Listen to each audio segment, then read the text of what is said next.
Firing मामले में फंस गए खान सर, दर्ज हो गई FIR।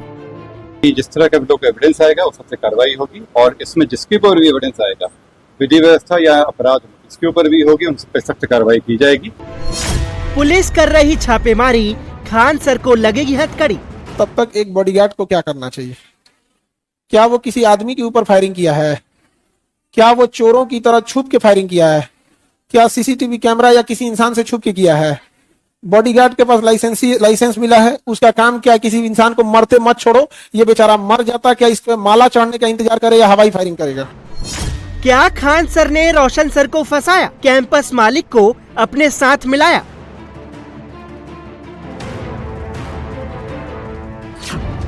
खान सर फरार हैं। पुलिस की कई टीमें खान सर को ढूंढ रही हैं। खान सर की कोचिंग के बाहर भी भारी फोर्स तैनात है और छात्रों से लेकर उनके करीबियों तक से पूछताछ की जा रही है, क्योंकि फायरिंग मामले में खान सर का दाव उल्टा पड़ गया है। जो खान सर खुद को पीड़ित बता रहे थे, अपने कोचिंग पर फायरिंग होने का दावा कर रहे थे, आज मामले में वही सबसे बड़े दोषी दिख रहे हैं। उन्हीं के 2 गार्ड्स गिरफ्तार किए गए हैं। दोनों के हथियार जब्त कर लिए गए हैं और अब खान सर पर भी गिरफ्तारी की तलवार लटक रही है।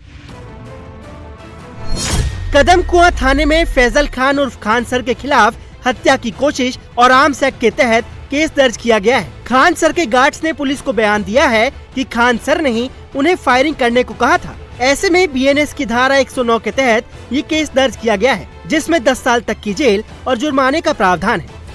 फायर होने के बाद जो 2 व्यक्ति जो वीडियो में दिख रहे हैं फायरिंग करते हुए, उनको पहचान करके उनको गिरफ्तार किया गया है और उनको भी भेजा जा रहा है। उनके हथियार जब्त करके फिर जांच कराया जा रहा है। आगे जो जांच में आएगा और उसके सबूत जो मिलेंगे हम लोगों को, उस सबसे कार्रवाई की जाएगी।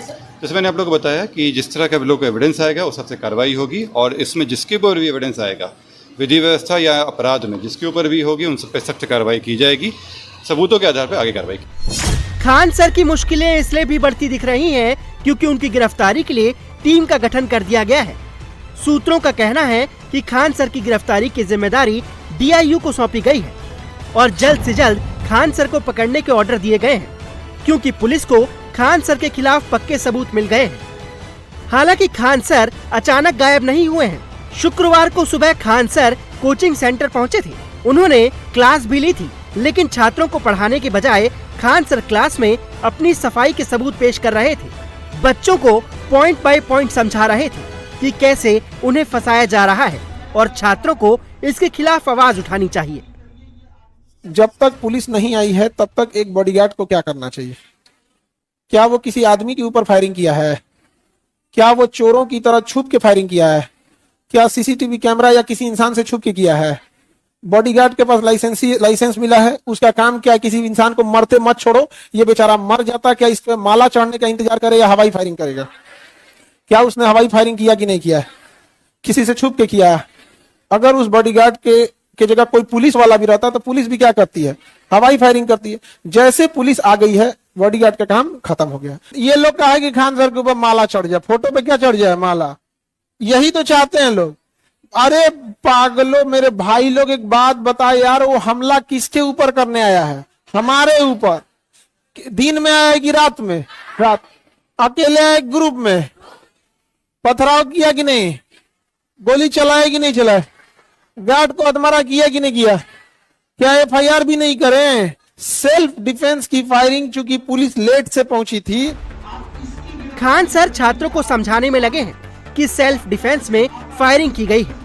हालांकि ये बात उन्होंने उस रात नहीं बताई थी जिस रात फायरिंग की घटना हुई थी। उस रात तो खान सर ने सीधा आरोप लगा दिया था कि 8 से 10 राउंड फायरिंग की गई है और वो फायरिंग ज्ञान बिंदु कोचिंग सेंटर के मालिक ने करवाई है। अभी इन लोग का बस यही है कि इतने कम फीस में नहीं पढ़ाया जाए और इतने हजारों संख्या में जो रिजल्ट आता है, पूरी तरह से इतनी गोली चलाने लगे। 10 मिनट में ऐसा लगा कि जैसे अफरा तफरी होके रख गया। यहाँ पर 8-10 राउंड तो हम देखे हैं। यहाँ पे 8-10 राउंड हम देखे हैं। खान सर ने छात्रों को जो समझाया उसका असर तुरंत दिखा। छात्रों ने खान सर के खिलाफ एक्शन का विरोध किया। तर्क वही दिए जो खान सर ने क्लास में पढ़ाए थे। छात्रों ने खान सर को निर्दोष बताया।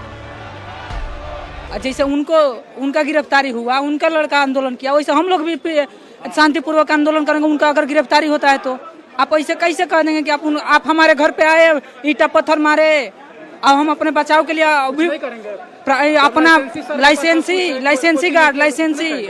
गन से, जो कि वो भी पूरा सामने लोगों के सामने वो भी एयर फायर कर रहा है। आप लोग बोल रहे हैं कि फायरिंग किया। फायरिंग कब हुआ है? आप हमको मार के गए हैं तब ना हम आपको डराने के लिए हम किए हैं। सर को पता नहीं था ना, लेकिन बाद में जब वीडियो सामने आया तो ये भी तो सच्चाई हुआ, जहाँ जिस पे इल्जाम लगा उसका स्टाफ भी था उसमें। ये तो था ना, हुआ ना वो पुष्टि। जब उसका स्टाफ था तो वही हो सकता है। सामने से आगे वो सब तोड़फोड़ किया तो मान के चलिए इसका मुड़ी उड़ी फूटा तो मतलब हम लोग करेंगे नहीं। तो गार्ड काय के लिए रहता है? सुरक्षा के लिए नहीं रहता है। तो किसी के फायर थोड़े किया है, ऊपर फायर किया है जो सब भाग जाए। दूसरी तरफ ज्ञान बिंदु कोचिंग सेंटर के छात्र भी लगातार रोशन सर की रिहाई की मांग कर रहे हैं, प्रदर्शन कर रहे हैं। छात्रों का कहना है कि मामला पूरी तरह से साफ है कि रोशन सर को फंसाया गया है और खान सर के कहने पर ही उनके गार्ड्स ने फायरिंग की थी। सर बहुत ज्यादा ही अच्छे हैं, उन पे गलत इल्जाम लगाया गया है। खान सर खुद करवाए हैं ऐसा। रोशन सर को रिहा किया जाए, क्योंकि वो झूठा केस में गया हुआ है और झूठा केस में इतना दिन तक रखना सही बात नहीं है। और सीधी सी बात है, साजिश के तहत फंसाया जा रहा है रोशन सर को। और सच्चाई ये है कि खान सर खुद से करवाते हैं वहाँ पे ये सब चीज। खान सर जो अपना फेम बटोरने के लिए ऐसा कर रहे हैं ना, ये बहुत गलत है, बहुत लॉस हो रहा है। देखिए ये बिहार है, यहाँ से अंग्रेज को खदेड़ दिया गया, हुमायूं के अफगानिस्तान तक खदेड़ा गया शेर शाह सूरी के द्वारा। उसको हम लोग अगर मिल जाएंगे ना तो देवरिया तक खदेड़ देंगे। जो गुनाह किया है वो बाहर है और जो गुनाह नहीं किया है वो बेवजह भी जेल में है। अभी खान सर ने गोलीबारी की बात की है, खुद उन्होंने गोली चलवाया और सारे इल्जाम रोशन सर पे थोपे और उसको अंदर कर दिया। और इसलिए बात है, हम लोग सोचते हैं कि जल्दी से जल्दी उसको रिहा किया जाए। एक ही डिमांड है कि जेल का ताला टूटेगा और रोशन सर छूटेंगे। ये पूरा बवाल पोस्टर को लेकर खड़ा हुआ था।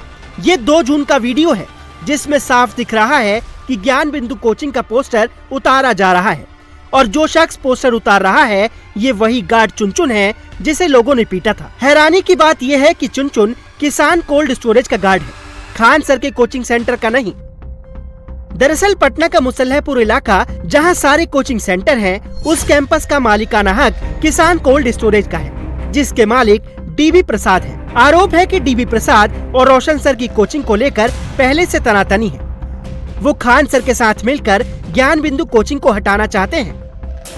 और ये बात तब सही साबित हो गई जब एक और सीसीटीवी फुटेज सामने आया जिसमें ज्ञान बिंदु कोचिंग का पोस्टर हटवाने का ऑर्डर खुद कैंपस के मालिक डीबी प्रसाद देते दिख रहे हैं।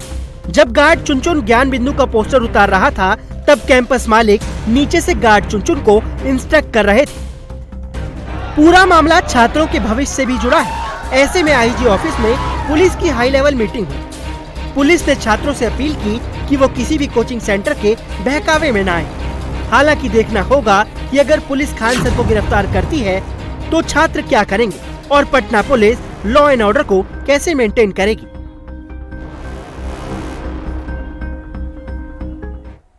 एक तरफ खान ग्लोबल स्टडीज के संस्थापक खान सर की मुश्किलें बढ़ रही हैं तो दूसरी तरफ उनके पैतृक गांव में लोगों ने बड़ा आरोप लगाया। खान सर के पैतृक गांव भाटपारानी से लोगों ने बताया कि खान सर का नाता शुरू से ही विवादों से रहा है। खान सर के चाचा इमरान ने कहा कि खान सर बच्चों की जिंदगी से खिलवाड़ कर रहे हैं और खान सर ने ही फायरिंग करवाई होगी ताकि लोगों के बीच चर्चा में रहें। उस रिश्ते में मैं चाचा लगता हूँ। हम लोग को परेशान करने के लिए ये हमारी मकान है, झूठ मूठ का सड़क के रूप उसमें एप्लीकेशन देके कि सड़क पे इन लोगों ने कब्जा कर रखा है। वो बहुत गंदे प्रवृत्ति का आदमी है, वो अपने सामने किसी को देखना नहीं चाहता है। बहुत महत्वाकांक्षी नटवर लाल जैसे वो आदमी इतना पैसे और रुपए का गुरूर और घमंड है कि अब अपने सामने किसी को देखना नहीं चाहता। ये सब अपने आप को भगवान समझ लिया है और मासूम छात्र जो उसके क्लासेस करते हैं यूट्यूब पर या कोचिंग में क्लासेस करते हैं उसके इस साजिश को समझ नहीं पाते हैं। कितने घटिया स्तर की कोचिंग उसके यहाँ होती है, क्या वही पढ़ के उसी के यहाँ से वो लोग IAS PCS बनेंगे? एक पुलिस में चयन होता है तो कहता है कि 10 लोग हो गए, 20 लोग हो गए। ये नटवर लाल ही कर सकता है, ये उसी की साजिश है। वो जानबूझ के उसने फायरिंग करवाया कि हमको व्यूज मिलेगा और हमारी धमक बनेगी, प्रशासन हमको तवज्जो देगा और दूसरे की कोचिंग समाप्त हो जाएगी। इस आदमी को कड़ी से कड़ी सजा होनी चाहिए, इसकी जमानत नहीं होनी चाहिए। ये कोचिंग माफिया है। खान सर के चाचा के अलावा गांव के और भी लोगों ने खान सर पर गंभीर आरोप लगाए। लोगों का कहना है कि फैसल खान का परिवार गांव भर के लोगों को धमकाता है, ऊंची पहुंच की धमकी देते हैं और कई कामों में तो रुकावट तक पैदा करते हैं। तो इधर का उधर बतियाते ही हैं। मेरे मोहल्ले में विधवासिनी कॉलोनी में उनके पिताजी जमीन ले लिए, उसके बाद वो सड़क और के निर्माण के लेके मेरा छड़की ढावा दिए। यही नहीं, उनके पटीदार हैं, उनका ढावा दिए, मेरा ढावा दिए, 2 एक और लोग के ढावा दिए। उसके बाद कह रहे हैं कि मैं यहाँ इलाहाबाद जाऊँगा, यहाँ वहाँ लड़ूंगा। उसके बाद कह रहे हैं कि लेखपाल को किसको घूस दे के 2 साल से लगे थे वो ढावाने के लिए, क्योंकि वो पैसे के बल से उनका अहम इतना है उनके पिताजी का कि क्षेत्र में कहते हैं कि मेरे जैसा कोई धनिये नहीं है। फायरिंग की बात यह है कि अपनी टीआरपी बनाने के लिए कुछ भी आदमी कर सकता है। मामूली नाली बन रही थी सर यहाँ पे हमारे वार्ड में, और उस नाली को खान सर द्वारा रोक दिया गया था। अब इससे ज़्यादा मैं क्या कहूँ। नगर पंचायत की नियम सबके लिए सामान्य है, उनके लिए भी सामान्य है। नगर पंचायत की नियम दूसरे पर लागू होती है, दूसरे की बाउंड्री नगर पंचायत के नियम के तहत वो गिरवा सकते हैं। लेकिन लेखपाल द्वारा नापा गया सड़क, उसके बाद नाली बननी थी तो 17 फीट पे नहीं बना, लेखपाल द्वारा नापने पे 13 फीट पे कंप्लायंस पे चलाया गया। उसके बाद भी उनकी रोक थी, जिद थी, ईगो बना लिए थे। हमको धमकाया जा रहा था, मैं सभासद हूँ यहाँ का, हमको भी धमकाया गया था कि ढेर ईगो मत पाला। तो कहीं ना कहीं ये दिख रहा है कि ये खान सर नहीं, अभिमान सर हैं।